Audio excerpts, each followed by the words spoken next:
Hello प्यारे दोस्तों, इस वीडियो में मैं आपके साथ चर्चा करने जा रहा हूं जो हमारा जो आरपीएससी सेकंड ग्रेड का जो सिलेबस है उस सिलेबस के बारे में मैं इस वीडियो में आपसे चर्चा करने जा रहा हूं। जैसा कि मैंने एक यूट्यूब पर पूछा था एक पोस्ट के जरिए, क्या आप आरपीएससी सेकंड ग्रेड बायोलॉजी से यानी कि साइंस से तैयारी कर रहे हैं सेकंड ग्रेड की, और क्या आप एक बायोलॉजी के लिए एक बढ़िया जो प्लेटफॉर्म है या जो चैनल है उसकी तलाश कर रहे हैं। तो कुछ बच्चों के जो रिप्लाई थे बच्चों, वो क्या थे दोस्तों कि हाँ, हम आरपीएससी सेकंड ग्रेड की तैयारी कर रहे हैं और एक अच्छा जो बायोलॉजी के लिए चैनल है उसकी हम तलाश कर रहे हैं। तो बच्चों, उसी उम्मीद में और आपकी उसी उम्मीद में और आपका साथ देने के लिए मैं आज इस वीडियो के जरिए आपको सबसे पहले मैं ये बताने जा रहा हूँ बच्चों कि हमारा जो आरपीएससी सेकंड ग्रेड में जो बायोलॉजी का सिलेबस है वो क्या है और क्या नहीं है। तो देखिए, सबसे पहले ये है बच्चों, हमारे पास Rajasthan public service commission Ajmer द्वारा जो जारी किया गया जो सिलेबस है उसकी बात कर रहे हैं। Syllabus for examination for the post of senior teacher, और ये संस्कृत एजुकेशन डिपार्टमेंट का है, पेपर सेकंड का है और साइंस का है। अब बच्चों, संस्कृत डिपार्टमेंट जो है उसका और जो आरपीएससी है जो अपना जो दोनों का जो सिलेबस होता है बच्चों, चाहे वो नॉर्मल बोर्ड ले लो चाहे संस्कृत बोर्ड ले लो, ये दोनों का क्या है बच्चों, सिलेबस सेम होता है। दोनों का जो सिलेबस है वो सेम होता है दोस्तों। अब देखिए, मैं आपको बता दूं कि आपको जो पढ़ना है वो आपको सबसे पहले तो आपको याद होनी चाहिए बच्चों एनसीईआरटी। क्या याद होनी चाहिए? एनसीईआरटी। तो सबसे पहले तो आपको क्या 11th-12th की एनसीईआरटी याद होनी चाहिए। उसके बाद बच्चों आपको आरबीएसई यानी कि जो राजस्थान बोर्ड की जो क्या चलती थी बच्चों, बुक चलती थी 11th और 12th में, वो आपको याद करनी है। बस अगर आपको ये दोनों याद है ना बच्चों, तो आपकी जो सेकंड ग्रेड का जो बायोलॉजी है बच्चों वो क्लियर हो जाएगा। मैं आगे इसमें पीछे हम वीडियो के अंत में इस चीज़ के बारे में और बात करेंगे दोस्तों। फिलहाल मैं आगे चलता हूँ थोड़ा सा। हम क्या कह रहे हैं, हम इस वीडियो में स्टार्ट कर रहे हैं बच्चों, हमारा क्या सिलेबस है, क्या हमें कवर करना है, कौन कौन सी ऐसी यूनिट हैं, कौन कौन से ऐसे टॉपिक हैं जो इजी हैं और कौन कौन से जहाँ से बहुत अच्छे क्वेश्चन उठते हैं, कौन सा आपको थोड़ा सा टफ पड़ेगा, इस सब के बारे में मैं आपको बताऊंगा। और मैं थोड़ी सी जानकारी अपने बारे में भी दूंगा, मैं कौन हूँ, मैं कब से पढ़ा रहा हूँ, कहाँ पढ़ा रहा हूँ, इस सब के बारे में बात करेंगे। देखिए, जैसा कि आपको पता होगा बच्चों कि जो हमारा जो सिलेबस होता है बच्चों उसको 2 पार्टों में बांटा गया है। ठीक है, कौन कौन सा पार्ट? एक तो होता है बच्चों 12th लेवल तक और एक होता है अपना बीएससी लेवल तक। ठीक है, ग्रेजुएशन लेवल तक। तो सबसे पहले बात करेंगे बच्चों सेकेंडरी और सीनियर सेकेंडरी स्टैंडर्ड की, यानी वहाँ तक के लेवल की बात करेंगे हम। कहाँ तक की बच्चों? 12वीं तक के लेवल की, 10वीं 12वीं तक का जो लेवल है वहाँ तक की बात करेंगे। देखिए, सबसे पहला जो टॉपिक है हमारे पास वो है बच्चों सेल एंड मॉलिक्यूलर बायोलॉजी, यानी कि कोशिका और आणविक जीव विज्ञान। ये क्या है बच्चों? ये है कोशिका एवं मॉलिक्यूलर बायोलॉजी, यानी कि आणविक जीव विज्ञान। आणविक जीव विज्ञान है क्या चीज़ बच्चों? तो इसमें हम तो सबसे पहले बात करेंगे बच्चों कोशिका की। अब कोशिका में हम जानते हैं बच्चों क्या होता है, केंद्रक होता है। केंद्रक होता है। अब केंद्रक में बच्चों क्या होता है, क्रोमेटिन जाल, और जो कोशिका विभाजन के समय बनाता है बच्चों गुणसूत्र। तो गुणसूत्र क्या है बच्चों? गुणसूत्र के बारे में ही डिटेल की जानकारी हम लेंगे किसमें? मॉलिक्यूलर बायोलॉजी में। मतलब डीएनए क्या है, आरएनए क्या है, ट्रांसक्रिप्शन क्या है, ट्रांसलेशन क्या है, और यहाँ पर उसी चैप्टर का एक और दिया है सेंट्रल डोगमा, केंद्रीय सिद्धांत। तो देखिए, सबसे पहला हमारे पास टॉपिक क्या है बच्चों? Cell and molecular biology. उसमें हम पढ़ेंगे बच्चों structure and functions of the cell. कोशिका की संरचना पढ़नी है, सेल की संरचना, और उसके फंक्शंस पढ़ने हैं। स्ट्रक्चर एंड फंक्शन, संरचना भी पढ़नी है और उसके कार्य भी पढ़ने हैं। ठीक है, और साथ में सेल के अलावा हमें सेल के अंदर जो ऑर्गेनेलिज पाए जाते हैं, कोशिका के अंग यानी कि कोशिकांग पाए जाते हैं, उनकी भी चर्चा करनी है। बहुत सारे कोशिकांग, 10-12 कोशिकांग हैं जो हमें रीडिंग मारनी है बच्चों। अब ये जो मॉलिक्यूलर बायोलॉजी है बच्चों, उसके टॉपिक आ गए यहाँ पर। तो न्यूक्लिक एसिड्स यानी कि जो न्यूक्लिक अम्ल है, कौन कौन है? डीएनए है, आरएनए है, इनकी बात करनी है। आरएनए के टाइप की बात करेंगे, डीएनए के टाइप की बात करेंगे, कितने प्रकार हैं। सेंट्रल डोगमा, ये बच्चों केंद्रीय सिद्धांत, हिंदी में इसको कहते हैं केंद्रीय सिद्धांत। ठीक, central dogma. Structure and functions of proteins, जो स्ट्रक्चर है, संरचना है प्रोटीन की और उसके कार्य हैं, प्राथमिक, द्वितीयक, तृतीयक और चतुर्थक, ये संरचना के बारे में बात करेंगे प्रोटीन की। कार्बोहाइड्रेट्स की बात करेंगे, लिपिड्स की बात करेंगे यानी कि वसा की, कार्बोहाइड्रेट की और प्रोटीन की, इन तीनों की बात करेंगे। तो ये एक लंबी चौड़ी यूनिट होने वाली है बच्चों, लेकिन मैं आपको क्या करूँगा, 1 बाई 1 एक छोटे छोटे स्टेप के जरिए हम कोशिश करेंगे कि जो है हमारा सिलेबस वो अभी 1 साल तो भर्ती नहीं है बच्चों, ऐसी सुनने में आ रहा है कि 1 साल तक कोई वैकेंसी नहीं है। इसलिए अगर हम चाहें तो स्लोली है यानी कि धीरे धीरे करके हम स्लोली क्या कर सकते हैं बच्चों, हमारा जो सिलेबस है बायोलॉजी का उसको हम कंप्लीट कर सकते हैं। ठीक, तो ये तो है बच्चों सेल एंड मॉलिक्यूलर बायोलॉजी, जिसमें कोशिका और गुणसूत्र है ना। मॉलिक्यूलर बायोलॉजी यानी कि हम डीएनए, आरएनए, सेंट्रल डॉग्मा, इन सब के बारे में चर्चा करेंगे। फिर हमारे पास दूसरा है बच्चों जेनेटिक्स, आनुवंशिकी, जिसमें मेंडेलियन वर्क, मेंडल के द्वारा कौन कौन से कार्य किए गए, कौन कौन से नियम दिए गए, इसके बारे में बात करेंगे। एंड मेंडलिज्म, अच्छा मेंडेलियन वर्क यानी उसके कार्य, और मेंडलिज्म जो मेंडल के द्वारा नियम दिए जाते हैं उनको कहते हैं मेंडलवाद। ब्लड ग्रुप्स, रक्त समूह की बात करेंगे, RH फैक्टर की बात करेंगे, और जेनेटिक जो डिसऑर्डर्स हैं बच्चों इसकी बात करेंगे। अच्छा, ये बच्चों 11th और 12th का सिलेबस है, आपको पता है। अब जैसे मैं बात करूं इसकी structure and functions of cell and cell जो ऑर्गेनेलिज हैं, ये 11th में दे रखे हैं बच्चों। Nucleic acid, DNA, RNA, central dogma, structure and functions of protein, अच्छा ये प्रोटीन, कार्बोहाइड्रेट, लिपिड, ये 11th में, लेकिन ये जो है न्यूक्लिक एसिड, डीएनए, आरएनए और जो सेंट्रल डॉग्मा है ये हमारे 12th में दे रखे हैं। तो बच्चों 11th 12th का मिक्स करके दे रखा है तो आपको, लेकिन मैं सोचूंगा मैं क्या करूँगा इसी हिसाब से चलेंगे अपन। ठीक, टैक्सोनॉमी यानी कि वर्ग की बात करेंगे। 5 किंगडम सिस्टम, पंच जगत जो अवधारणा है, सिद्धांत है, उसकी बात करेंगे, जो कि RH विटेकर द्वारा 1969 में दिया गया था। Classification and characteristics of major phylums of animal kingdom, मतलब क्लासिफिकेशन यानी कि वर्गीकरण और जो मुख्य गुण हैं किसके बच्चों, एनिमल किंगडम यानी कि जंतु जगत के, जो कहाँ से चलते हैं बच्चों, प्रोटोजोआ से लेकर कहाँ चलते हैं, कॉर्डेटा तक, उनकी बात करेंगे, 11th का टॉपिक है। And plant groups, plant groups बच्चों कहाँ से कहाँ तक, एल्गी टू एंजियोस्पर्म यानी कि एल्गी यानी कि शैवाल, ब्रायोफाइटा, टेरिडोफाइटा, जिम्नोस्पर्म और एंजियोस्पर्म, इन सब की बात करेंगे। उसके बाद है बच्चों इकोलॉजी एंड एनवायरमेंटल बायोलॉजी। अभी इकोलॉजी क्या होती है बच्चों, इकोलॉजी होती है हमारी पारिस्थितिकी, तो इकोलॉजी एंड एनवायरमेंटल बायोलॉजी पारिस्थितिकी और जो पर्यावरण विज्ञान है उसकी बात करेंगे। इसमें हम फूड चेन यानी कि खाद्य जाल की बात करेंगे, खाद्य श्रृंखला की बात करेंगे, खाद्य जो ये फूड चेन, खाद्य श्रृंखला और फूड वेब जो है खाद्य जाल। एंड इकोलॉजिकल पिरामिड्स यानी कि जो पिरामिड होते हैं, स्तूप होते हैं, उनकी बात करेंगे। 3 प्रकार के होते हैं बच्चों स्तूप, आगे बात करेंगे हम। पॉल्यूशन की बात करेंगे यानी प्रदूषण की, एयर यानी कि वायु प्रदूषण, जल प्रदूषण, मृदा प्रदूषण और ध्वनि प्रदूषण या शोर प्रदूषण, इनकी बात करेंगे। Wild life and it's conservation यानी कि जो वन्य जीव हैं और उनका संरक्षण की बात करेंगे बच्चों। इसके बाद बात करेंगे बच्चों हम एंडेंजर्ड जो स्पीसीज है यानी कि जो संकटग्रस्त जातियां हैं, एंडेंजर्ड जो संकटग्रस्त जातियां उनकी बात करेंगे। सेंचुरीज की बात करेंगे बच्चों। नेशनल जो पार्क हैं, राष्ट्रीय उद्यान, उनकी बात करेंगे विद किसके साथ, special reference to the state of Rajasthan, मतलब हमें इन सब के बारे में बात करनी है, लेकिन विशेष ध्यान रखना है हमें राजस्थान के बारे में। हमें इंडिया लेवल पर कम जाना है, नहीं जाना है, राजस्थान लेवल पर बात करनी है। उसके बाद बच्चों हम आ जाएंगे कहाँ पर, बायोटेक्नोलॉजी यानी जैव प्रौद्योगिकी पर। 12th का सिलेबस है बच्चों। रिकॉम्बिनेंट डीएनए टेक्नोलॉजी, पुनर्योगज जो डीएनए प्रौद्योगिकी है उसकी बात करनी है। इसमें कौन कौन से टूल्स है ना, कौन कौन से जो साधन है वो काम आते हैं, टेक्निक्स कौन कौन सी तकनीक काम में आती है। इसके बाद है बच्चों जीन क्लोनिंग, किस प्रकार जीन की क्लोनिंग की जाती है। क्लोनिंग वेक्टर्स यानी कि क्लोनिंग में काम आने वाले वाहकों की बात करेंगे। प्लाज्मिड क्या है, कॉस्मिड क्या है, फाज्मिड क्या है, इन सब के PBR 322 क्या है।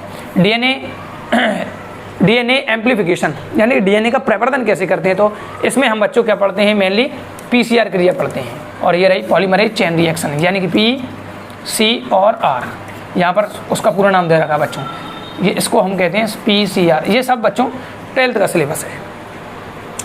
उसके बाद करेंगे बच्चों बात हम माइक्रोबायोलॉजी यानी कि सूक्ष्म जीव विज्ञान। इसमें हम पढ़ेंगे बच्चों यूकैरियोटा क्या है, यूकैरियोटिक कोशिका, यूकैरियोटिक जीव, यूकैरियोटा है, प्रोकैरियोटा है, वायरस की बात करेंगे, बैक्टीरिया की बात करेंगे, माइकोप्लाज्मा की बात करेंगे और लाइकेन की बात करेंगे। इन सब के बारे में बच्चों हमें चर्चा करनी है। उसके बाद आ गए हम बच्चों प्लांट मॉर्फोलॉजी एंड एनाटॉमी, जो पादप है। अच्छा ये तो लगभग जूलॉजी का सिस्टम होता है बच्चों, सिलेबस है। प्लांट मॉर्फोलॉजी, प्लांट की जो मॉर्फोलॉजी है बाह्य आकारी की है उसकी बात करेंगे, और एनाटॉमी यानी कि आंतरिक संरचना की हम चर्चा करेंगे। टाइप्स ऑफ प्लांट टिश्यू, पादपों में जो ऊतक पाए जाते हैं वो कितने प्रकार के हैं, सबकी चर्चा करेंगे। Histological organisation of monocot and dicot root, मतलब हमें बात करनी है बच्चों हिस्टोलॉजिकल ऑर्गेनाइजेशन यानी कि मोनोकोट और डाइकोट जो रूट है, एक बीजपत्री और द्विबीजपत्री की जो जड़ है उसकी संरचना बात करनी है, उसके तने की बात करनी है, स्टेम की और उसकी पत्तियों की, ठीक है। स्ट्रक्चर ऑफ फ्लावर, पुष्प की संरचना की बात करें, ये तो बहुत ईजी है बच्चों। टाइप्स ऑफ इनफ्लोरेसेंस यानी कि हमें पुष्पक्रम की चर्चा करनी है। 11th में 2 ही प्रकार का पुष्पक्रम दे रखा है बच्चों, एसीमक्सी और सेसीमक्सी, ठीक। आगे चलते हैं बच्चों थोड़ा। वाटर रिलेशन, जल संबंध, वाटर एज ए बायोमोलिक्यूल, मतलब वाटर का किसके एक अणु के रूप में क्या फंक्शन है, फिजिकल एंड केमिकल प्रॉपर्टीज, उसके रासायनिक और भौतिक गुणों की चर्चा करनी है जल की। ऑस्मोसिस, डीपीडी, यहाँ पे कॉमा आना चाहिए बच्चों। ऑस्मोसिस यानी होता है बच्चों परासरण, डीपीडी दे पानी दे, है ना, पानी मांगने का सिस्टम है ये डीपीडी। और प्लाज्मोलाइसिस, जीव द्रव्य कुंचन कहते हैं बच्चों इसको, उसकी बात करेंगे। वाटर पोटेंशियल यानी कि जल विभव की बात करेंगे। यहाँ पर एक सूत्र होता है, सवाल करके देखेंगे पानी की कौन सी कोशिका से कौन सी कोशिका में जाएगा जब मान चेंज होंगे। एब्जॉर्प्शन ऑफ वाटर, जो है जल का अवशोषण किस प्रकार किया जाता है, मिट्टी से कौन सा काम करेगा। और एसेंट ऑफ सेप यानी कि रसारोहण यानी कि जल ऊपर कैसे चढ़ता है पौधों में, तो एसेंट ऑफ सेप, इसकी बात करेंगे। इसके बाद है बच्चों फोटोसिंथेसिस एंड रेस्पिरेशन, दोनों ही 11th के चैप्टर हैं बच्चों और दोनों ही एक ही यूनिट में शामिल कर रखे हैं। और ये दोनों चैप्टर बच्चों बहुत ही इंटरेस्टिंग होते हैं, बहुत ही इंटरेस्टिंग होते हैं। और इनमें से जो क्वेश्चन होता है ना बच्चों लगभग फिक्स होता है कि यहाँ से क्वेश्चन आने वाला है। इसमें हम बात करेंगे बच्चों फोटोसिंथेटिक पिगमेंट्स यानी कि जो प्रकाश संश्लेषी वर्णक हैं 3 प्रकार के होते हैं, आगे चर्चा कर लेंगे हम। फोटोसिस्टम्स 2 प्रकार के होते हैं बच्चों, PS फर्स्ट और PS second photosystem. Red drop phenomenon, जो रेड ड्रॉप यानी कि लाल पतन जो फिनोमिना यानी कि घटना है उसकी बात करेंगे। इमर्सन प्रभाव की बात करेंगे, इसने 2 प्रकार की लाइट डाली थी बच्चों एक साथ इमर्सन ने, उसकी बात करेंगे। लाइट रिएक्शन और डार्क रिएक्शन, बच्चों ये क्या होता है, प्रकाश संश्लेषण की जो क्रिया होती है उसको 2 भागों में बांटते हैं, एक तो होती है लाइट रिएक्शन और एक होती है डार्क रिएक्शन, तो इन दोनों की बात की है इसने। C3 साइकिल की बात करेंगे बच्चों। अच्छा, डार्क रिएक्शन में इसने ओनली बोला है बच्चों C3, कौन सा साइकिल, C3 साइकिल, लेकिन हम C3 के साथ एक तो C4 साइकिल की बात करेंगे और एक क्रिस्टोलिशियन एसिड मेटाबॉलिज्म साइकिल यानी कि ये जो कैम चक्र है उसकी बात करेंगे। और बच्चों एक और होता है C2 साइकिल, उसकी भी हम साथ के साथ चर्चा कर लेंगे, ठीक है। चलिए आगे, बैक्टीरियल फोटोसिंथेसिस यानी कि जीवाणु में किस प्रकार से प्रकाश संश्लेषण की क्रिया होती है उसकी बात करेंगे। कीमोसिंथेसिस, रासायनिक संश्लेषण किस प्रकार होता है। फैक्टर्स अफेक्टिंग फोटोसिंथेसिस, प्रकाश संश्लेषण को प्रभावित करने वाले कारकों की बात करेंगे। अब ये तो है बच्चों यहाँ से यहाँ तक का, तो है यहाँ तक का, ये तो है बच्चों फोटोसिंथेसिस यानी प्रकाश संश्लेषण। और अब यहाँ से शुरू होता है रेस्पिरेशन, तो श्वसन। टाइप्स ऑफ रेस्पिरेशन बच्चों 2 प्रकार का होता है, ऑक्सी अनऑक्सी, आप सब जानते हैं। ये क्या है बच्चों, ग्लाइकोलाइसिस, ग्लूकोज जो है उसका पायरुविक एसिड के 2 अणुओं में टूटना, इस क्रिया को कहते हैं हम ग्लाइकोलाइसिस। ये क्रिया जो है वो कोशिका द्रव्य में होती है। 11th का चैप्टर है, कोई दिक्कत वाली बात है नहीं। क्रेब्स साइकिल, ये भी 11th में दे रखी है बच्चों, इसी चैप्टर में है। क्रेब्स साइकिल क्या है ना, ये आगे काम करेगा। इसके बाद ये आता है जब हम क्या पढ़ते हैं बच्चों, वायवीय श्वसन पढ़ते हैं। रेस्पिरेटरी क्वेशंट यानी कि श्वसन गुणांक, कार्बोहाइड्रेट का 1 होता है, वसा का कितना होता है 1 से कम होता है, प्रोटीन का 0.7 के आसपास होता है। और फर्मेंटेशन यानी कि इसको कहते हैं बच्चों हम किण्वन, या इसको कह सकते हैं हम अवायवीय श्वसन, ठीक है बच्चों। तो इसके बारे में हम चर्चा कर लेंगे। तो आपको ये तो पता चल रहा होगा बच्चों कि ये जो सिलेबस है वो 11th और 12th का ही है। एंजाइम्स ये नवी चैप्टर में दे रखे हैं बच्चों हमारा 11th में। ओल्ड NCERT की बात करें, उसकी एंजाइम की संरचना की बात करेंगे, एंजाइमों के वर्गीकरण की बात करेंगे, 6 भागों में बांटेंगे बच्चों, कौन कौन से, ऑक्सीडो रिडक्टेज वगैरह। Mechanism of action and factors, अच्छा मैकेनिज्म ऑफ एक्शन, किस प्रकार से एंजाइम काम करता है, तो हम जानते हैं बच्चों एंजाइम जब काम करते हैं वो सक्रियण ऊर्जा यानी एक्टिवेशन एनर्जी को कम करके काम करते हैं। फैक्टर्स अफेक्टिंग एंजाइम एक्टिविटीज़ यानी कि जो ऐसे कारकों के बारे में अध्ययन करना है जो एंजाइम की क्रियाविधि को कम करते हैं, प्रभावित करते हैं, ठीक।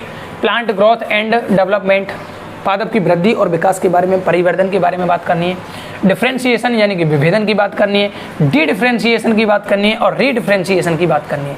बच्चों एक एक शब्द का अंतर है इनमें बस। कोशिका का विभाजन हो रहा है, रुक गया, वो कार्य के आधार पर बढ़ती हैं, इसको कहते हैं डिफ्रेंशिएशन। फिर वो विभेदन की क्षमता खो देती हैं और फिर दोबारा विभेदन की क्षमता ग्रहण कर लेती हैं, तो दोबारा डिफरेंशिएशन विभेदन कर लेंगे तो ये, और अगर विभाजन की क्षमता वापस आ जाती है तो उसको कहते हैं डी डिफरेंशिएशन। आगे चर्चा करेंगे डिटेल में, कोई दिक्कत वाली बात नहीं है। तो डिफरेंशिएशन, डी डिफरेंशिएशन और री डिफरेंशिएशन। स्ट्रक्चर, डिस्कवरी, अच्छा संरचना पढ़नी है, प्लांट ग्रोथ हार्मोन्स जो है उनकी संरचना की बात करेंगे। डिस्कवरी की बात करेंगे, उनकी खोज करता है जो ऑक्सिन है, जिब्रेलिन है, साइटोकाइनिन है, इन सब की बात करनी। And roles of plant growth regulators, जो प्लांट पीजीआर कहते हैं बच्चे इसको शॉर्ट में, प्लांट ग्रोथ रेगुलेटर्स हैं, पादप वृद्धि नियामक हैं, उनकी बात करेंगे, जिसमें ऑक्सिन, जिब्रेलिन, साइटोकाइनिन, एथिलीन और एब्सिसिक एसिड। 5 हमारे पास क्या है बच्चों, ये पादप हार्मोन है, पीजीआर जिनको कहते हैं, इनके बारे में चर्चा करेंगे। एनिमल डेवलपमेंट बच्चों बायोलॉजी, यानी कि जो भ्रूण विकास है बच्चों उसके बारे में बात करेंगे। इसमें हम बात करेंगे बच्चों युग्मक जनन की, गैमेटोजेनेसिस। ये बच्चों 12th का सिलेबस है, 12th में चैप्टर नंबर 2। फर्टिलाइजेशन 12th में ही है, यानी कि निषेचन की क्रिया। क्लीवेज यानी कि वितरण की क्रिया। गैस्ट्रुलेशन 3 परतें बनती हैं बच्चों, एक्टोडर्म, मेसोडर्म, एंडोडर्म। इस क्रिया को, ये जो जिसम भ्रूण में बनती है उसको गैस्ट्रूला कहते हैं, गैस्ट्रूला, और इस क्रिया को गैस्ट्रुलेशन कहते हैं। ऑर्गेनोजेनेसिस अंग निर्माण की क्रिया, ठीक है। इसके बाद हम आगे चलते हैं बच्चों, एवोल्यूशन, ये 12th का चैप्टर है बच्चों, इसको कहते हैं विकास।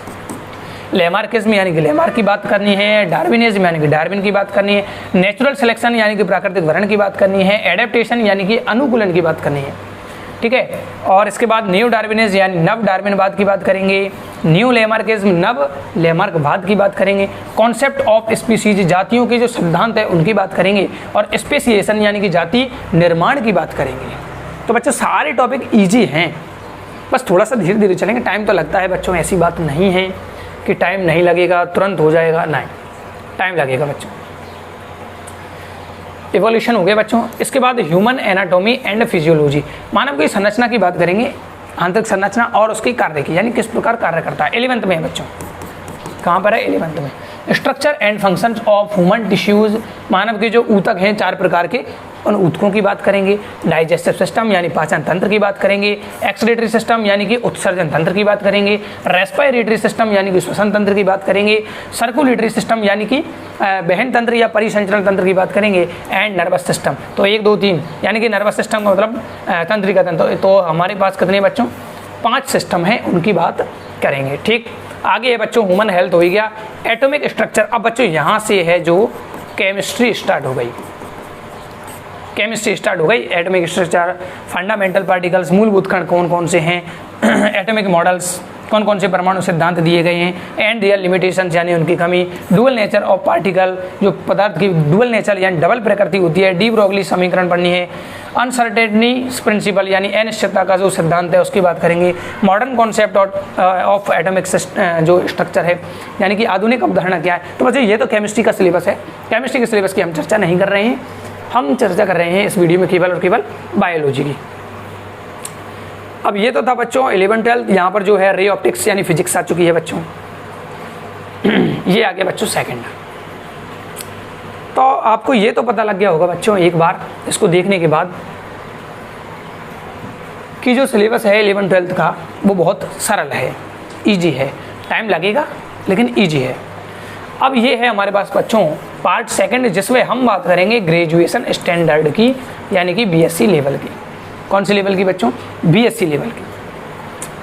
अब देखिए सेल एंड मॉलिक्यूलर बायोलॉजी वही है, पहला चैप्टर कॉमन है।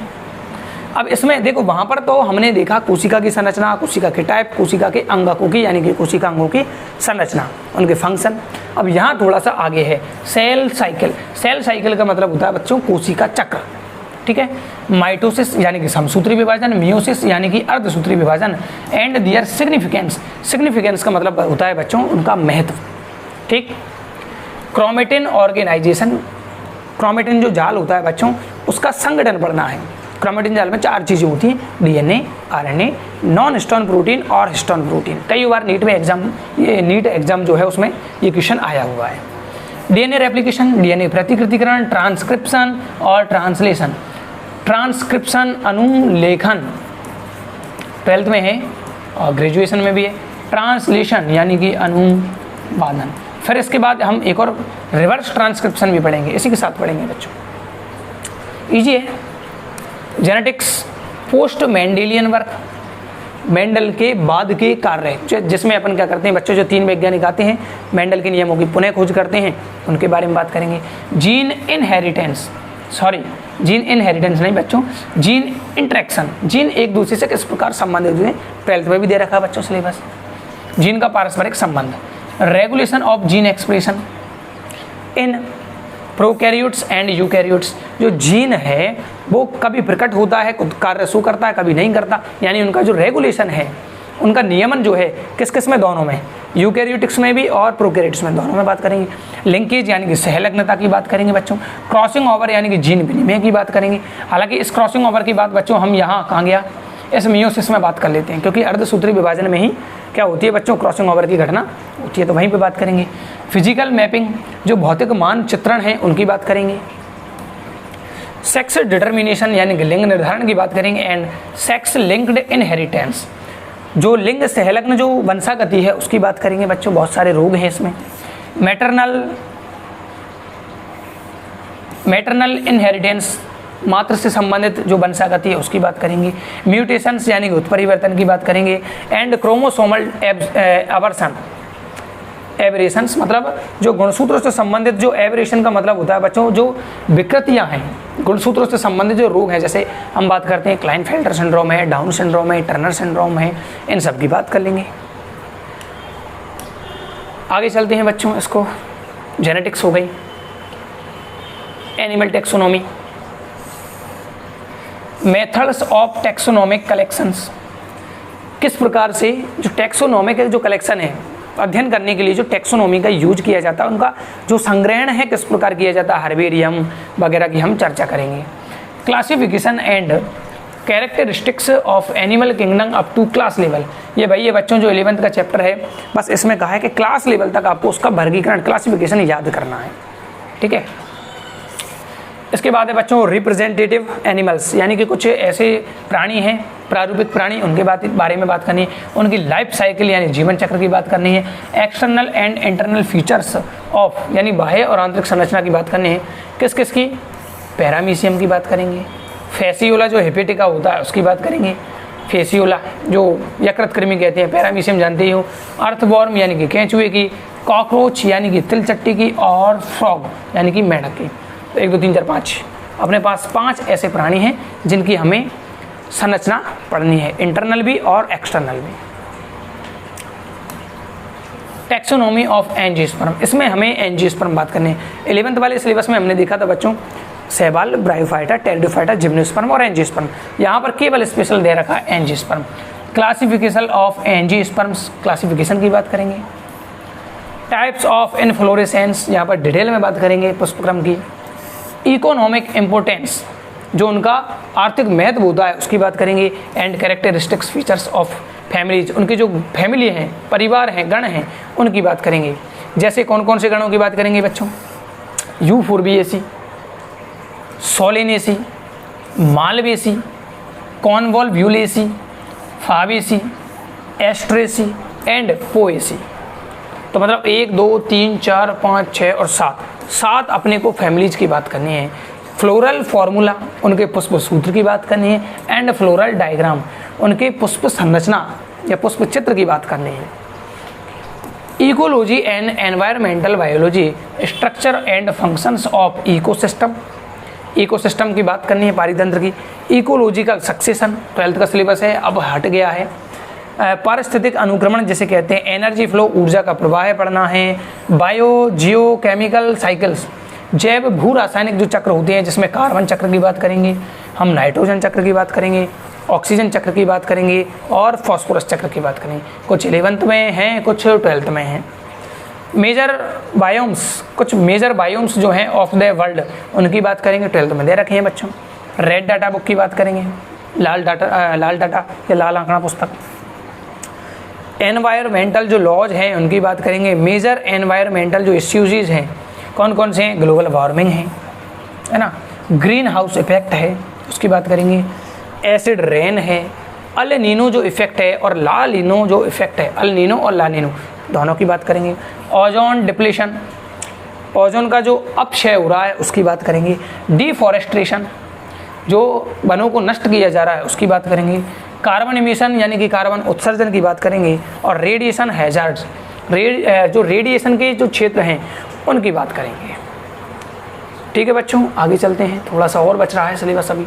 बायोटेक्नोलॉजी में ये फिर से आ गया बच्चों, biotechnology, genetic engineering, genetic engineer यानी आनुवांशिक जो अभियांत्रिकी है उसकी बात कर लेंगे। जीन ट्रांसफ़र टेक्निक्स, जीनों को ट्रांसफ़र करने की, स्थानांतरण करने की जो टेक्निक है उनकी बात करेंगे। जीनोमिक लाइब्रेरी, जीन जो लाइब्रेरी होती है उसकी बात करेंगे। Plant and animal tissue culture, जंतुओं का और जो पादपों का ऊतक संवर्धन कर सकते हैं उसकी बात करेंगे। जेनेटिकली मॉडिफाइड क्रॉप्स यानी कि GM जो क्रॉप्स हैं उनकी बात करेंगे। जेनेटिकली मॉडिफाइड आनुवांशिकता है रूपांतरित फसलों की बात करेंगे, जैसे बीटी कपास है, बीटी बैंगन है, टमाटर है, flavour sour. Application of biotechnology, biotechnology के क्या उपयोग है इन एग्रीकल्चर, एग्रीकल्चर के क्षेत्र में, मेडिसिन दवाइयों के क्षेत्र में या चिकित्सा क्षेत्र में बात करेंगे।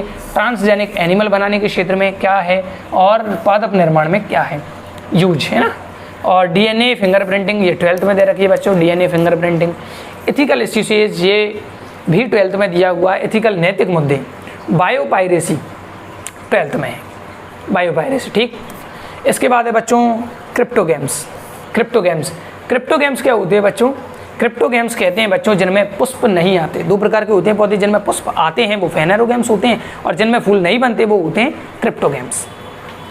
तो ये हैं क्रिप्टो गेम्स। इसमें जनरल कैरेक्टरिस्टिक्स यानी कि सामान्य गुणों की बात करेंगे, क्लासिफिकेशन वर्गीकरण की बात करेंगे, रिप्रोडक्शन यानी कि जनन की बात करेंगे, and types of life cycles of शैवाल, ये फंजाई यानी कवक, ब्रायोफाइटा और टेरिडोफाइटा।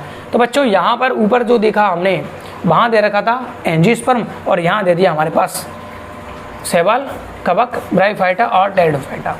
इनके बारे में बात करनी है, कौन कौन सा जीवन चक्र होता है, कौन कौन सा नहीं, किसमें अगुणित है, किसमें द्विगुणित है, किसमें अगुणित द्विगुणित दोनों प्रकार का है, मिक्स प्रकार का। सीड प्लांट्स यानी कि बीजीय पादपों की बात करेंगे, general characteristics, evolution of seed habit, seed habit यानी बीज के निर्माण की प्रक्रिया का शुरुआत कब होती है, कैसे होती है उसकी बात करेंगे। क्लासिफिकेशन कर लेंगे बच्चों, वर्गीकरण, general character and reproduction in gymnosperm, यहाँ पर हम जिम्नोस्पर्म की बात करेंगे। तो बच्चों 11th 12th को ही यहाँ पर खोल दिया गया है, जिम्नोस्पर्म यहाँ दे दिया, कुछ यहाँ दे दिए टेरिडोफाइटा तक, और एंजियोस्पर्म अलग से कर दिया। प्लांट एनाटोमी, पादप की संरचना की बात करेंगे बच्चों। एपिकल मेरिस्टेम जो शीर्षस्थ जो विभज्योतक होता है, 3 प्रकार के विभज्योतक होते हैं बच्चों स्थिति के आधार पर, तो एपिकल मेरिस्टेम की बात करेंगे। Abnormal histological organisation of stem, जो तना है उसमें एबनॉर्मल हिस्टोलॉजी ऑर्गेनाइजेशन, कुछ तनों में द्वितीयक वृद्धि होती है, कुछ में नहीं होती, मतलब द्वितीयक वृद्धि का पाया जाना द्विबीजपत्री पादपों का गुण है। लेकिन हम पढ़ेंगे एक बीजपत्री पादप यानी मोनोकोटिलिडन्स प्लांट्स, जिनमें क्या मिलती है बच्चों, द्वितीयक वृद्धि मिलती है, उनकी बात करेंगे। जैसे ड्रेसिना है, युक्का है, इन पादपों मिलती है, आया हुआ प्रश्न है, ड्रेसिना एग्जाम्पल उसमें था। मेडुलरी यानी कि मध्य में जो पाए जाते हैं मेडुलरी, उसमें जो चेंजेज हैं एबनॉर्मल, उसकी बात करेंगे। Cortical vascular bundles, vascular bundle की बात करेंगे जो परिधि भाग में मिलेंगे। Abnormal secondary growth in stems, तनों में जो हमारे जो सेकेंडरी ग्रोथ होती है, द्वितीयक वृद्धि होती है, उसकी भी हम बात करेंगे, एबनॉर्मल जो नॉर्मली नहीं होती। रिप्रोडक्शन इन प्लांट्स, जनन की बात करेंगे, इसमें हम बात करेंगे डबल फर्टिलाइजेशन यानी कि जो दोहरा निषेचन होता है, 12th में है। टाइप्स ऑफ एम्ब्रियोज, भ्रूण के प्रकार, एंड एंडोस्पर्म्स, है ना, भ्रूण के प्रकार 2 हैं, एक बीजपत्री भ्रूण और द्विबीजपत्री भ्रूण। एंडोस्पर्म यानी भ्रूणपोष के प्रकार की बात करेंगे, 3 प्रकार होते हैं बच्चों। पॉलीएम्ब्रियोनी, बहुभ्रूणता की बात करेंगे। एपोमिक्सिस यानी कि हम असंजनन की बात करेंगे, और पार्थेनोकार्पी यानी कि हम अनिषेक फलन की बात करेंगे, ये अनिषेक फलन है। आगे चलते हैं बच्चों, और कुछ बचा है क्या, देख लेते हैं आगे चलकर एक बार। हाँ भैया बचा है अभी, तो सिलेबस तो खूब सारा है बच्चों।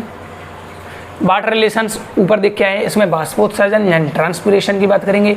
गटेशन यानी रसस्त्राव या रक्तस्त्राव की बात करेंगे। मैकेनिज्म ऑफ स्टोमेटल मूवमेंट, जो 3-4 सिद्धांत रंध्र की संरचना और क्रियाविधि को समझाने के लिए उनकी बात करेंगे। फैक्टर्स अफेक्टिंग ट्रांसपायरेशन यानी कि बाष्पोत्सर्जन को प्रभावित करने वाले कारकों की बात करेंगे। Mechanism of phloem transport, phloem में किस प्रकार से भोजन का स्थानांतरण किया जाता है, सुक्रोज के रूप में किया जाता है, कैसे बनता है कैसे नहीं, वो आगे बात करेंगे। ठीक, प्लांट न्यूट्रिशन, जो पादप में पोषण है उसकी बात करेंगे। मैक्रो एंड माइक्रो न्यूट्रिएंट्स, जो मैक्रो यानी बृहद और माइक्रो यानी सूक्ष्म यानी बृहद और लघु जो पोषक तत्व हैं उनकी बात करेंगे। दियर रोल, उनके रोल के बारे में यानी कि उनके जो कार्य है जो उनकी संरचना में कौन कौन से हेल्प करेंगे उनकी बात करेंगे। एंड डेफिशिएंसी सिम्टम्स, उनकी कमी से होने वाली जो सिम्टम है यानी कि लक्षण है उनकी बात करेंगे। फोटोसिंथेसिस एंड रेस्पिरेशन वापस आ गया। अच्छा, C3 साइकिल वहाँ था, यहाँ पर C4 दे दिया। एंड क्रेसुलेशियन एसिड मेटाबॉलिज्म यानी कि कैम चक्र हमें BSc लेवल में पढ़ना है। C3 हमें 11-12 लेवल में, C4 और कैम ये हमें पढ़ना है BSc लेवल में, ठीक है। मेटाबॉलिज्म हो गया। क्या है बच्चों, फोटोफॉस्फोरिलेशन, लंबा छोड़ा नाम है तो पढ़ने में दिक्कत हो ही जाती है बच्चों। क्या है यहाँ पर, फोटोफॉस्फोरिलेशन जो क्रिया होती है, फोटोफॉस्फोरिलीकरण कहते हैं हिंदी में, इसकी बात करेंगे बच्चों। कुछ नहीं है, ATP निर्माण की क्रिया को कहते हैं। इसको ATP निर्माण की क्रिया को क्या कहते हैं, फोटोफॉस्फोरिलेशन कहते हैं। ये क्या है बच्चों, केमी ऑस्मोटिक हाइपोथेसिस, एक वैज्ञानिक था जिसका नाम था पीटर मिशेल, उसने इस संकल्पना को दिया था। इसको कहते हैं रस परासरणी सिद्धांत, ऐसे कुछ नाम है, रसायन परासरणी सिद्धांत है ना, कीमो ऑस्मोटिक थ्योरी, रसायन परासरणी सिद्धांत। फोटो रेस्पिरेशन है यानी प्रकाश श्वसन है। फिर हम बात करेंगे रेस्पिरेशन की यानी इलेक्ट्रॉन ट्रांसपोर्ट चेन, इसकी बात करेंगे। ऑक्सीडेटिव फॉस्फोरिलेशन जो है, ऑक्सीकारी फॉस्फोरिलीकरण, इसकी भी बात करेंगे। इन दोनों फॉस्फोरिलेशन जो है उनकी बात करेंगे। आगे प्लांट ग्रोथ एंड डेवलपमेंट, पादप वृद्धि और उनके विकास की बात करेंगे। काइनेटिक्स ऑफ ग्रोथ, जो वृद्धि की जो गति की है उसकी बात करेंगे।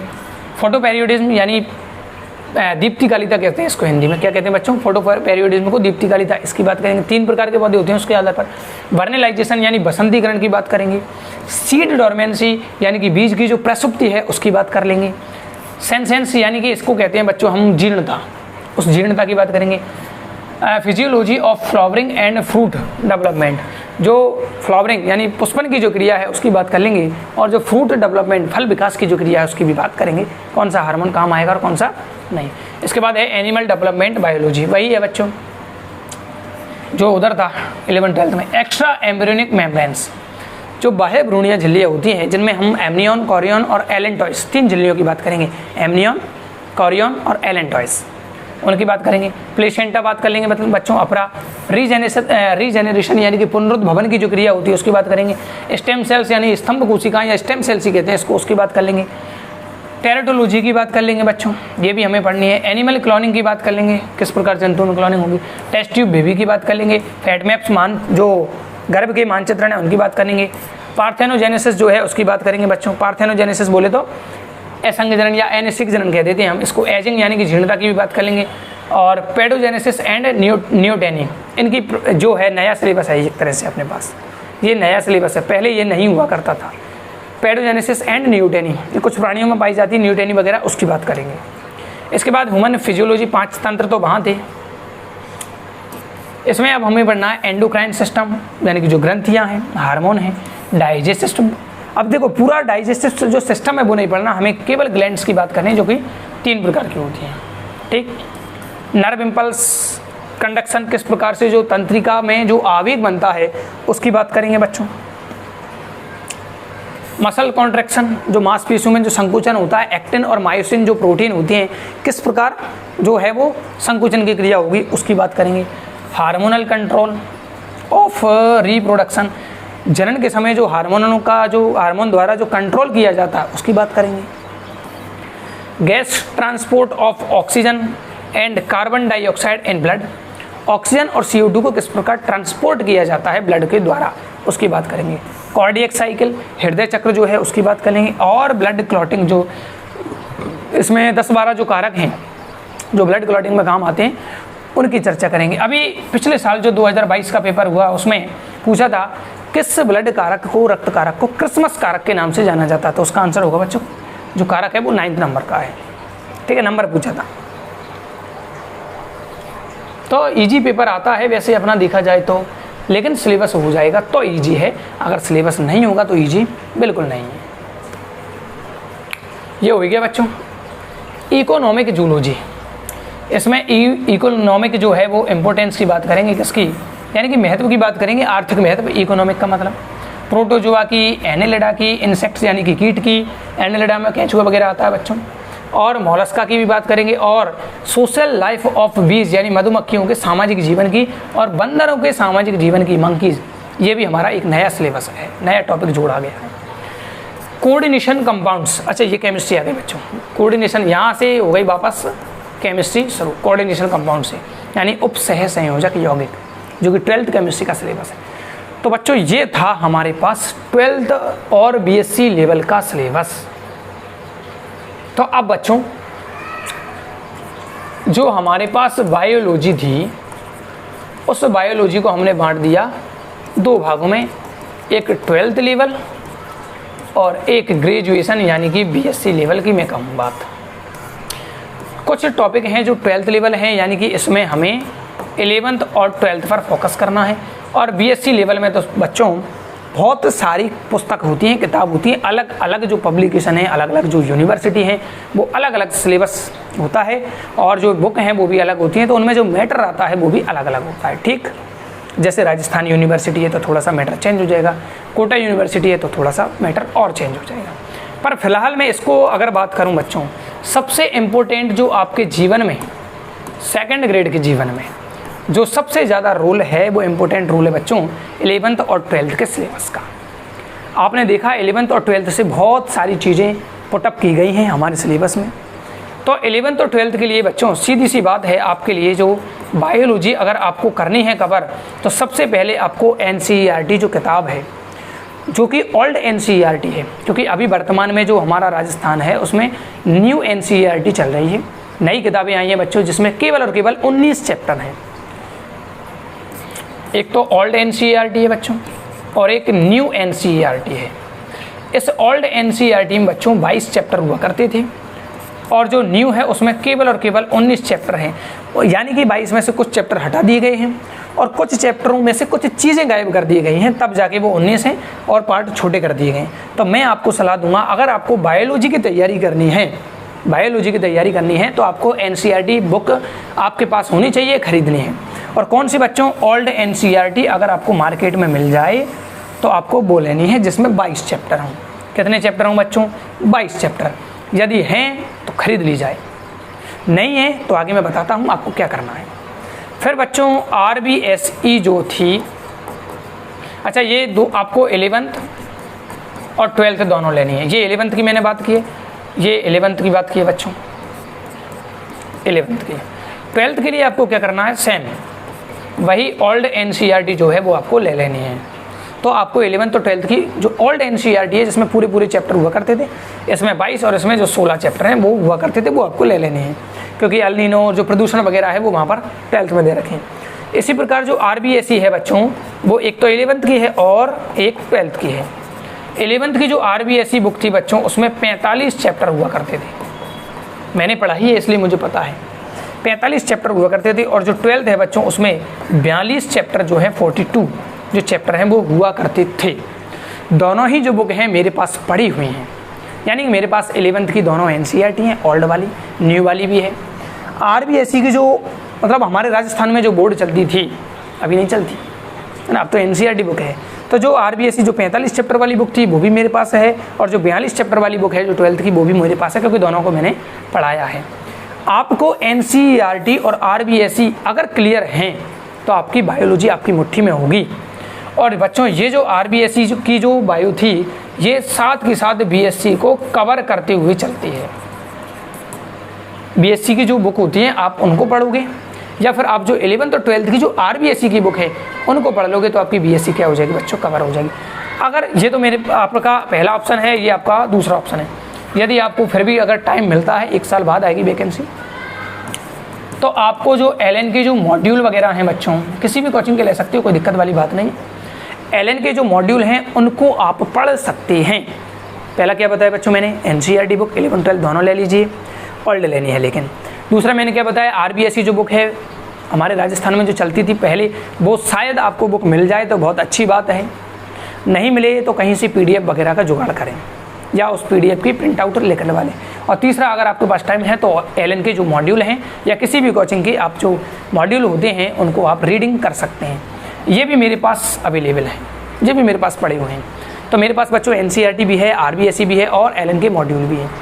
अगर आपको नहीं मिलता है, आपको नहीं खर्च करना है तो कोई दिक्कत नहीं है, मेरे पर भरोसा करें। मेरे पर क्या करें, भरोसा। टाइम मैं ये तो नहीं कह सकता बच्चों के लगातार मैं वीडियो डालूंगा, क्योंकि मुझे जो है वो ऑफलाइन बहुत ज़्यादा वर्कलोड होता है मुझ पर, क्योंकि कक्षा 10, 11, 12 ये मुझे पढ़ानी होती हैं। तो मेरे पास सब कुछ है। मैं धीरे धीरे हम स्टार्ट करेंगे कहाँ से बच्चों, साइटोलॉजी से। हम कोशिका से स्टार्ट करेंगे, और जो साइटोलॉजी स्टार्ट करेंगे, कोशिका का जो अध्ययन है, वहाँ से मैं आपको 11th 12th लेवल, आपको BSc लेवल, वहाँ तक का। अब ये भी कहाँ से बच्चों, RBSE में अच्छी डिटेल दे रखी है, NCERT में कोई चीज़ की जो है वो अच्छी डिटेल दे रखी है, और फिर LN का जो मॉड्यूल है, इन सब के आधार पर, इन तीनों के आधार पर बच्चों में आपको जो कोशिका है उसको रिप्रेजेंट करूँगा, सामने लाऊंगा। आपको कुछ नहीं करना बच्चों, ध्यान से और तसल्ली से आराम से आपको क्या करनी है, रीडिंग करनी है। मैं अपने बारे में थोड़ी सी जानकारी दे देता हूँ। मैं बच्चों 2015 से जो है वो टीचिंग लाइन में हूँ। 2015 से क्या हूँ बच्चों, में टीचिंग लाइन में हूँ। जो मेरी जो पढ़ाई है बच्चों वो है वर्तमान समय में चल रही है मेरी MSc, और जो कि चल रही है जूलॉजी से। इससे पहले मैंने बच्चों 12th तो करते हैं, BSc की है, वो भी बायोलॉजी से की है, आप जानती हैं इस चीज़ को। इसके बाद मैंने B.Ed किया हुआ है बच्चों, और इसके बाद मैंने MA भी कर रखी है, और जो MA जो की है बच्चों वो हिस्ट्री से की है। क्योंकि इसके पीछे भी रीज़न है बच्चों, क्योंकि जो 2018 था उसमें जो 2nd ग्रेड का जो एग्ज़ाम हुआ था उसमें मेरा हो गया था बच्चों सिलेक्शन। 2018 का जो 2nd ग्रेड एग्ज़ाम था उसमें मेरा क्या हो गया था बच्चों, सिलेक्शन। फिर मेरी क्या हुई थी बच्चों, काउंसलिंग हुई थी। काउंसलिंग में मैं गया था अजमेर। मेरे मार्क थे बच्चों 218। उस टाइम कट ऑफ गई थी बच्चों कितनी, 220। लेकिन कुछ सीट पर, अब ये शायद 90 के आसपास कुछ सीट थी, कुछ सीट और निकली और ये कट ऑफ हो गई थी 219। मेरे मार्क कितने थे, 218। तो यानी कि एक जो मार्क है, एक मार्क वो मेरा कम रह गया था। फिर उसके बाद 2022 का भी मैंने 2nd ग्रेड का एग्ज़ाम दिया था, लेकिन जिस दिन एग्ज़ाम था उसी दिन पेपर आउट हो गया था। GK का पेपर आया, पहला क्वेश्चन पढ़ा, रोल नंबर भर ही दिए थे। पहला क्वेश्चन पढ़ते ही सर आए, वापस पेपर दे दिया जाए, आउट हो गया। उसके बाद मूड हो गया ख़राब, है ना। उसी दिन हालांकि बायो का पेपर था, हम भी इंतज़ार कर रहे थे ये भी आउट हो जाएगा, लेकिन आउट हुआ नहीं। तो उसका जो लेवल था बच्चों वो भी थोड़ा सा टफ था। जो बायोलॉजी का जो मतलब साइंस का जो पेपर था उसका लेवल थोड़ा सा टफ था, और यहाँ से मूड ख़राब हो गया था आउट होने के बाद। तो उस पेपर में मेरे 40% जो मार्क थे वो नहीं बैठ पाए। क्यों, रीज़न आपको मैंने बता दिया। एक तो मूड ख़राब, GK अच्छी तैयारी थी, खैर ठीक ठाक थी, कोई दिक्कत नहीं है, क्योंकि ऑफलाइन और ऑनलाइन दोनों ही टीचिंग करवा रहे हैं तो टाइम कम मिलता है। ठीक है बच्चों, तो 2nd ग्रेड का जो मेरा सिलेक्शन हो गया था, इसलिए मैंने सोचा कि कभी कभी प्रमोशन होगा तो फिर मुझे MA यानी कि मास्टर डिग्री कर लेनी चाहिए। इसलिए मैंने हिस्ट्री से जो है वो MA कर रखा, और इसमें भी मैं पास हूँ, कोई दिक्कत वाली बात नहीं है। ठीक, तो 2015 से मैं टीचिंग लाइन में हूँ, और जो मैंने 11th और 12th जो है पढ़ाया है वो मैंने 2018 से स्टार्ट किया था। कहाँ से स्टार्ट किया था बच्चों, 2018, यानी कि 2018, 19, 20, 21, 22, 23 और 24, 7 साल से 7 ईयर्स से मैं 11th और 12th को पढ़ा रहा हूँ। मैंने RBSE की बायोलॉजी भी पढ़ाई है, और मैंने NCERT की बायोलॉजी भी पढ़ाई है, और कुछ साल मैंने BSc को वालों को भी, स्टूडेंट्स को भी पढ़ाया है। तो मैंने RBSE, NCERT और BSc को पढ़ा रखा है, LN के मॉड्यूल मैंने पढ़ रखे हैं। तो मैं ये कहना चाहता हूँ बच्चों, देखिए, यदि आपको किसी चीज़ के बारे में, जिस चीज़ की आप तैयारी कर रहे हैं उसके बारे में अगर आपको जानकारी लेनी है, तो आपको 2 ही इंसान हैं जो आपको सबसे बेहतर सलाह दे पाएंगे, सबसे बढ़िया जो है वो ज्ञान दे पाएंगे। या तो वो व्यक्ति जो जीता हुआ है, या तो वो व्यक्ति आपको सही सलाह देगा बच्चों जो जीता हुआ है, यानी कि 2nd ग्रेड की अगर तैयारी की है, उसमें सिलेक्शन हुआ है, तो आपको वो बताएगा कि क्या करना है और क्या नहीं करना, और स्पेशली वो बताएगा कि बच्चों आपको क्या करना है। ठीक है दोस्तों, लेकिन एक हारा हुआ व्यक्ति भी बहुत बेहतरीन सलाह देता है, क्योंकि उसको वो पता है कि उसने क्या गड़बड़ की है और आपको क्या नहीं करने हैं। तो वो जीता हुआ तो नहीं हूँ, मैं भी 2nd ग्रेड की तैयारी में लगा हुआ हूँ बच्चों, लेकिन आपके साथ लगेंगे, कोई दिक्कत वाली बात नहीं है। तो मैं हारा हुआ ज़रूर हूँ, मुझे पता है कि क्या नहीं करना है, लेकिन मैं यहाँ पर आपको बता रहा हूँ कि आपको जो RBSE है, NCERT है और जो BSc है, LN के मॉड्यूल हैं, किसी चक्कर में आपको नहीं पढ़ना है। मैं यहाँ पर आपको टाइम पर, अब मैं ये तो नहीं कह सकता कि मैं पूरा सिलेबस करवा पाऊँगा या नहीं, लेकिन हम जितना पढ़ेंगे एकदम बेहतरीन पढ़ेंगे। उसके बाद आपको कहीं और भटकने की, कोई गाइड लेने की ज़रूरत बिल्कुल नहीं पड़ने वाली है। जितना मैं पढ़ाऊँगा काफ़ी होगा अपने लेवल के अनुसार। ठीक है बच्चों, तो ये मेरा थोड़ा सा इंट्रोडक्शन था। नाम आप जानते ही हैं, रोहित मेहता। ये मेरा निक नेम है, यानी कि घर का नेम है। जो मेरा वास्तविक नेम है बच्चों, जो मेरा मार्कशीट में नाम चलता है, वो है मेरा पुष्पेंद्र कुमार मेहता। मेरे गांव में मेरे स्टूडेंट मुझे इस नाम से नहीं जानते। बहुत कम लोग हैं जो मुझे इस नाम से जानते हैं। जिन्होंने मुझे पढ़ाया है वो मुझे इस नाम से जानते हैं। बाकी मेरा यहाँ जो नाम चलता है, मेरा यूट्यूब जो चैनल भी है वो आपको रोहित मेहता के नाम से दिखाई दे रहा है। ठीक है बच्चों, तो उम्मीद है आपको पूरा जो सिलेबस है बायोलॉजी का वो समझ में आया होगा। यदि आपको ऐसा ही केमिस्ट्री के बारे में भी जानना है तो बच्चों अगले वीडियो में अगर आप पूछेंगे तो हम केमिस्ट्री और फिजिक्स के बारे में भी आपको बता देंगे, आपको कहाँ से पढ़नी है और कहाँ से नहीं। ठीक है बच्चों, मिलेंगे बहुत जल्द हम स्टार्ट करेंगे जो अपना सेकंड ग्रेड का सिलेबस है वहाँ से, और कोशिका से हम स्टार्ट करेंगे बच्चों। ठीक है, मिलते हैं दोस्तों अगले वीडियो में। तब तक के लिए जय हिंद, जय भारत, जय श्री राम।